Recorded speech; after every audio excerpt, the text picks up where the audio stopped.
Hey, okay, this is my third attempt at shooting this video, and my eyes are already a little bit dewy, so hopefully I can make it through this third video without losing it. um, there are just some things I wanted to share. We're coming up close to the 1 year anniversary of my mom's passing, and there have been a lot of things on my heart. And I have written a couple of blog posts on this topic, and it's definitely not something that I want to linger on, but there are some things that I want to share because I know that there are people who have gone through this or are going through this or sadly may go through something similar one day. And I think that it's helpful to hear other people's experience. And there are a lot of questions I get asked frequently that I want to address and some advice I'd like to share. And it is a personal story, but I also think that it's part of the healing process to share it. So as part of my story, on March 14th, a year ago, I received a call from one of the hospice nurses that was with my mom saying that she didn't think my mom had a lot of time. And I wasn't really sure what that meant because for months, doctors and nurses were amazed that she was still surviving. But then she specified that she didn't think my mom would make it another 12 hours. And I knew that what we had been bracing ourselves for was really close at that point. So when I got off the phone with her, I just felt this huge urgency to talk to my mom and to say goodbye the last time. So I picked up the phone, I called her immediately with all these words that I felt like I needed to say to her. And my dad helped her to answer the phone, and then I heard her on the other end of the line, and all of a sudden I just didn't know what to say because apparently I'm just not going to get through this part without crying, so I'm sorry. I didn't know how to say goodbye to my mom for the last time. But I told her that I loved her and I was thankful for all that she had done and that her grandchildren would know who she is and know her well and that we would talk about her and miss her every day. And then I said goodbye and, excuse me. And then she wanted to speak and wasn't really able to say anything at that point, as it was very near the end for her. But she did manage to kind of choke out the words, "I love you." And then a couple hours after that, she was non-responsive and she passed away that evening.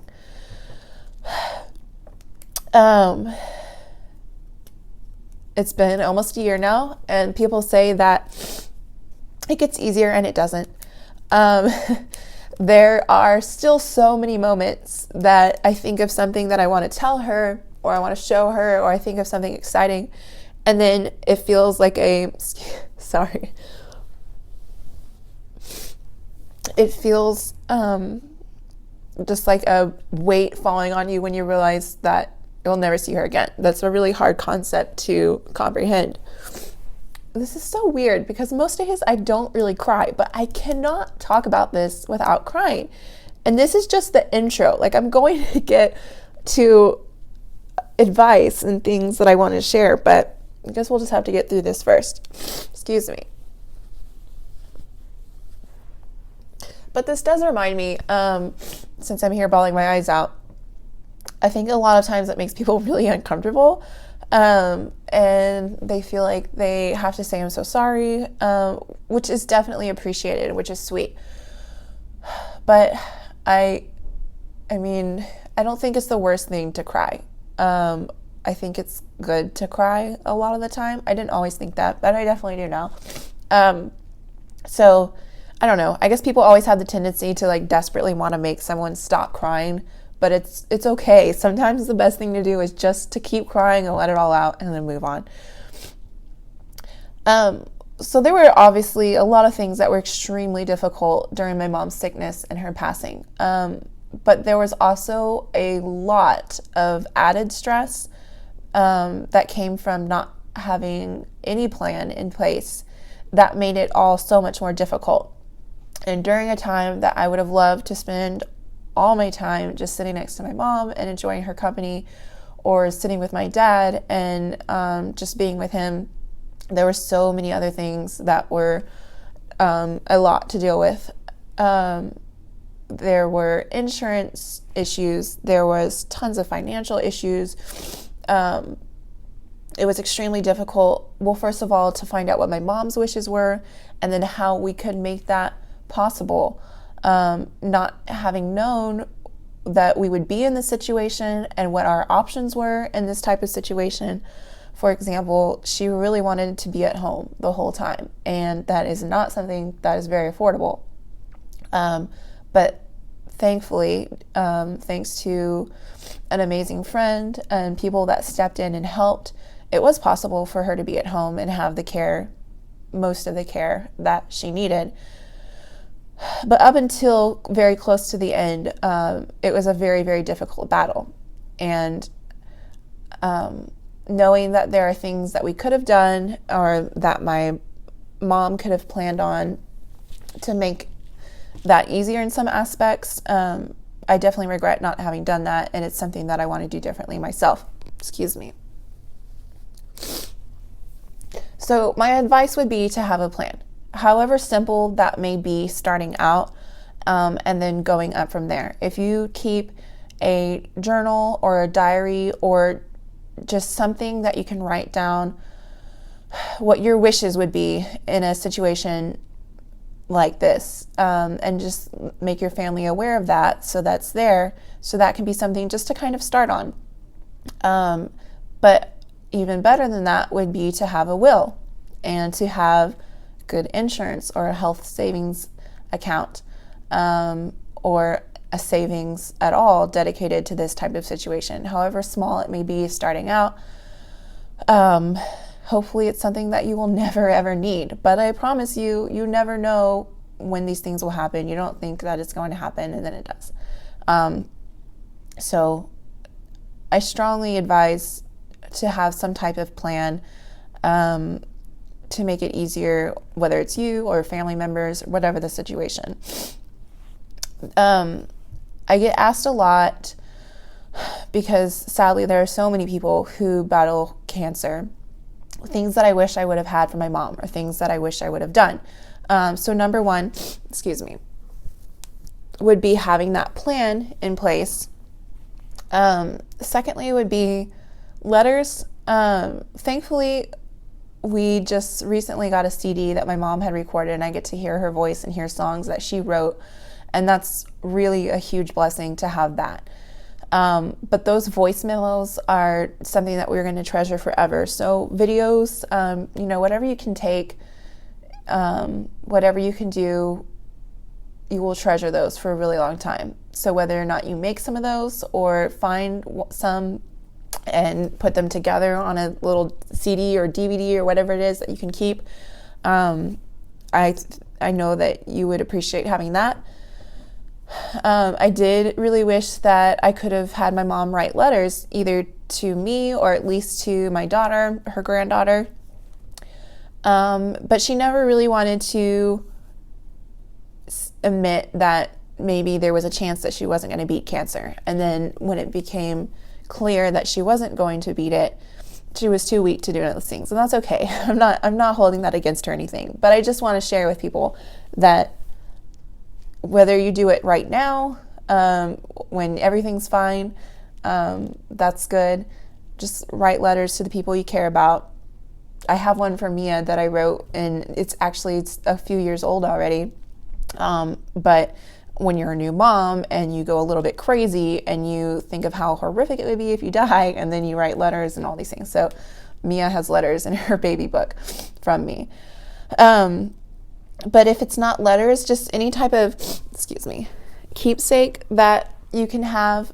I made or I had my mom make this. There's this kit that comes with like a piece of paper and a plastic, or it actually doesn't come with a plate. It comes with a piece of paper and markers, and you decorate the paper and you mail it off, and they send you back a plate with whatever design you put on it.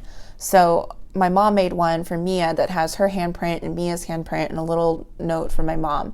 And I'm so thankful we have that. So any type of keepsake you can make. I also, after my mom's passing, I ordered like a little mini accordion photo album that just has just pictures of my mom and Mia, my daughter, so that Mia can keep that in her room or in her purse or wherever and look at it all the time. I want to keep all the memories that my mom and Mia made together in the few years that they had together as alive and vibrant as I can. So certainly in whatever time you have, make keepsakes. And if you're not making keepsakes, make memories. Whatever you can do. As I stated previously, not having all that quality time that I would have loved to spend with my mom was difficult.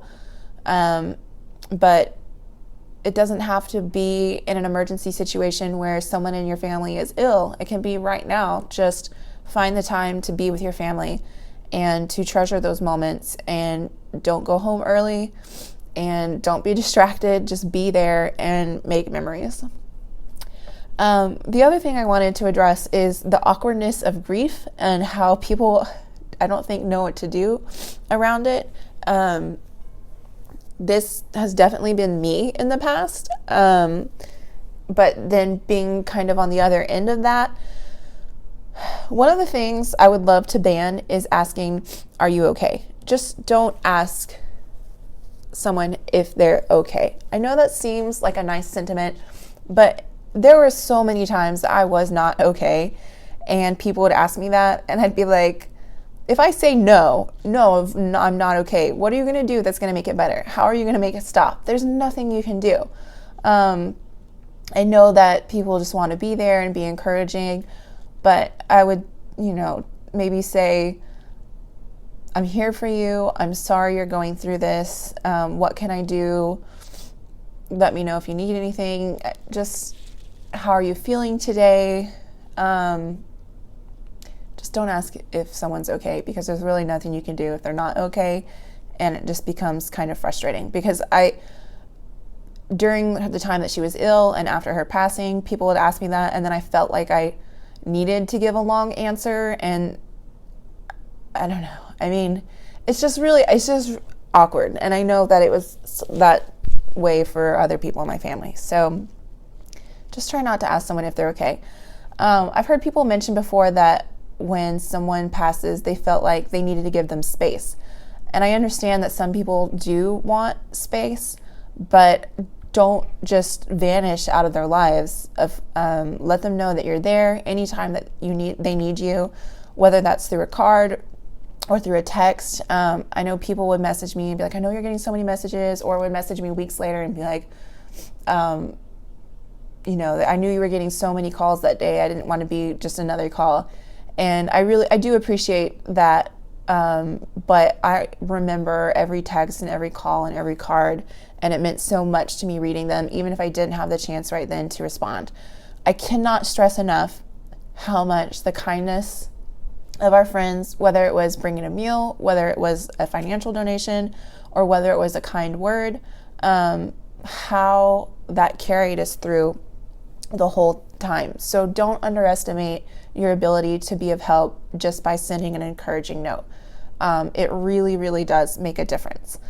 There are very vivid memories I have. I don't know if my friends want them to call them out one by one, but just times that they showed up. They were just there, whether they could do something or whether they were just sitting there and I knew that they were available.